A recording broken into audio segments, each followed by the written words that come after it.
that made me say, okay, all the more. Is this shit really that good? Let's go. So here I am. I bought my little TRs and objectives and my Purif. And I said to the supervisor, because now by the time I finished that, it was 11 o'clock at night. And I'm like, okay, well, when do we start? You know, she said, when can you come in to start the course, to finish up? I said, you know, let's start tomorrow. I said, I can be here 7 in the morning. I said, well, we don't start till 9. I said, you know, I come here to do something. I've been here all day. You guys say you got a product, you want to, you know? So she came in at 8 o'clock for me. So I came in and I just started. And I read all my shit in there. And sounded good. And the first exercise is a thing called OT-TR0, which is basically where you sit 3 feet apart from somebody. You cannot have any thinking mechanism, and you close your eyes and you're totally relaxed, but there's another person 3 feet in front of you doing the exact same thing.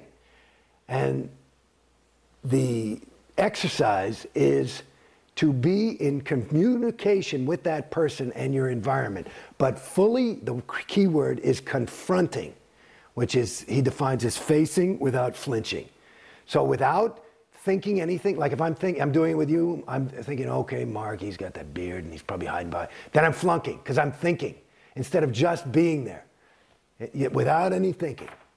And so I have to be able to be, and you do this, it says, until you get a major stable win. Okay? So I say, fuck it, okay, here's my first Scientology shit, and I'm there with some whoever, and I'm sitting there, and I'm facing him without flinching, and I had a major stable win. What I did, according to Scientologists, and I don't have any other nomenclature for it, so it would work for me, but I went exterior. So in other words, the concept would be your thetan, you, your soul, whatever you want to call it. That's who you are. You're not the body. I'm not Jason Beghe. Jason Beghe, it's like buying a new car. I'm the driver of the car, okay? So basically, I went exterior, and to get back to the beginning of my story, I felt for the first fucking time the biggest win in my life. I knew who I was. That question that I've been asking since I was cognizant. Who am I? I knew who I was.